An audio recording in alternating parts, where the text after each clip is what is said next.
होडबाजी चल्दैछ, कसको भिडियोमा कति भ्यूज आउँछ, त्यो भिडियो द बेस्ट राम्रो र त्यो भिडियो बनाउने मान्छे पनि राम्रो, होडबाजी चलिरहेको छ।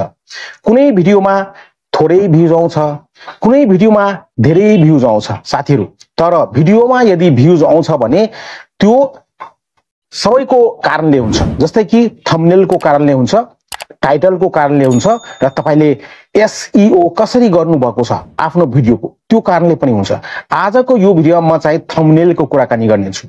तपाईले जति आई क्याचिङ थम्बनेल बनाउनुहुन्छ, जति भनौं न एकदम मिस्टिरियस भिडियो भित्र अर्कै कुरा छ, तर थम्बनेलमा तपाईले यति न बखान गरिदिनु हुन्छ, यति भयंकर बनाइदिनुहुन्छ कि मान्छेलाई बाध्य बनाउनुहुन्छ क्लिक गर्नको लागि।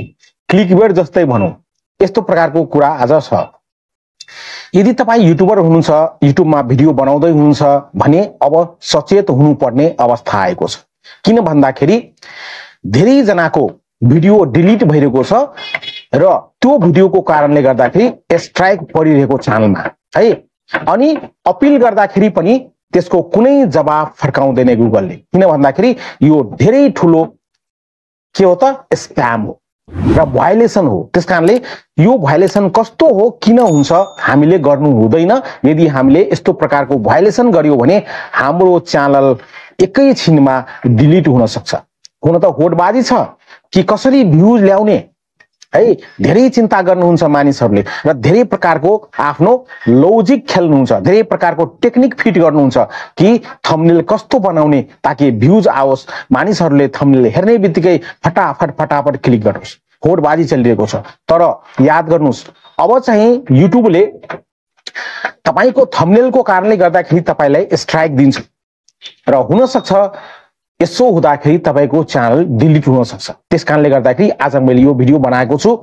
मैले यो विषयमा हेरे कुरा र देखे पनि धेरै च्यानल सस्पेन्ड भएको र धेरै भिडियोमा स्ट्राइक आएको थम्बनेलको कारणले गर्दाखेरि र अपिल गर्दाखेरि पनि यसको कुनै उत्तर आउँदैन युट्युबको टिमबाट।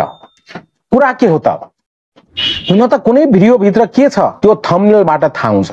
थम्बनेल राम्रो हुनुपर्छ। अब थम्बनेल राम्रो बनाउनुको कारण यो होइन कि क्लिक बेट गर्नुस्।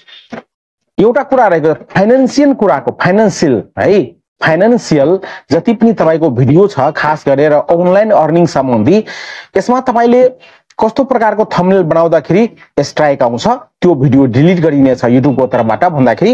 जस्तै कि तपाईले अनलाइन अर्निङको भिडियो बनाउनु भएको छ र थम्बनेलमा तपाईले अथवा टाइटलमा तपाईले ल दिनको चाहिँ $100 कमाउनुस् भनेर लेख्नु भएको छ, अर्न $100 पर डे थम्बनेलमा लेख्नुहुन्छ अथवा टाइटलमा लेख्नुहुन्छ भने यस्तो भिडियोलाई तुरुन्तै हटाइनेछ। साथीहरु सतर्क रहनुस् हैन। थम्बनेलमा अब हामीले पैसाको कुरा गर्दैनौं, ठीक छ, तपाईले थम्बनेलमा देखाउनु भएको कुरा, टाइटलमा लेख्नु भएको कुरा, भिडियोमा देखाउनु भएको छ, यति कमाइ हुन्छ। तर यो चाहिँ युट्युबले भायोलेसन भनेको छ। यस्तो कुरालाई तपाईले भिडियोमा देखाउनु भएको छ, ठीक छ, $500 तपाईले एक हप्तामा कमाउनु हुन्छ र त्यो देखाउनु पनि भएको छ भने यदि थम्बनेलमा पनि तपाईले त्यो लेख्नुभयो कि $500 कमाउनुस् एक हप्तामा, या थम्बनेलमा टाइटलमा लेख्नुस् हैन, लेख्नुहुन्छ भने $500 कमाउनुस् हप्तामा, यस्तो गर्नुहुन्छ भने तपाईको भिडियो डिलिट गरिनेछ र त्यसको साटो तपाईले धेरै ठूलो स्ट्राइक पाउन सक्नुहुन्छ। र सोच्नुस् धेरै भिडियोहरुमा यस्तो गल्ती गर्नु भएको छ भने, यस्तो भायोलेसन गर्नु भएको छ भने च्यानलमा स्ट्राइक पनि आउँदैन, एकैचोटी तपाईको च्यानल के हुन्छ त डिलिट भएर जान्छ, सस्पेन्ड भएर जान्छ अनि तपाईले गुमाउन सक्नुहुन्छ आफ्नो च्यानल। जो पनि तपाईको अर्निङ भइरहेको छ त्यो अर्निङ पनि सबै स्वाहा हुन्छ, खतम हुन्छ। त्यसै कारणले गर्दाखेरि युट्युबमा काम गर्दाखेरि हामी आफ्नो रुलको अनुसार जाने होइन।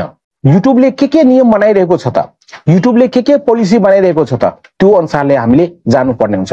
यो भिडियोमा एउटै कुरा महत्त्वपूर्ण छ, म के भन्न चाहन्छु भने तपाईले कुनै पनि भिडियो बनाउनुस्, फाइनान्शियल भिडियो बनाउनुस्, अनलाइन अर्निङको भिडियो बनाउनुस्, कुनै पनि भिडियो बनाउनुस्, एजुकेशनल भिडियो बनाउनुस्, तपाईले आफ्नो थम्बनेलमा $100 per month, $100 per week, $100 per day नलेख्नु होला थम्बनेलमा अथवा टाइटलमा पनि। लेख्नुहुन्छ भने तपाई समस्यामा फस्न सक्नुहुन्छ र अपिल गर्दाखेरि पनि तपाईको अपिलको कुनै पनि रेस्पोन्स हुँदैन युट्युबको तर्फबाट, किनभने यस्तो भइरहेको छ अहिले। त्यसकारणले गर्दा यहाँहरूलाई सचेत गराउन मैले खोजेको साथीहरु। भिडियो कस्तो लाग्यो कमेन्ट गर्नुहोला, भिडियोलाई लाइक शेयर गर्नुहोला र च्यानलमा आउनु भएको छ भने, पहिलो पटक यो भिडियो हेर्दै हुनुहुन्छ भने च्यानललाई सब्स्क्राइब गर्नुस्, किन भन्दाखेरि यस्तै प्रकारको जानकारी इन्फर्मेसनहरु म लिएर उपस्थित हुन्छु यो च्यानलमा।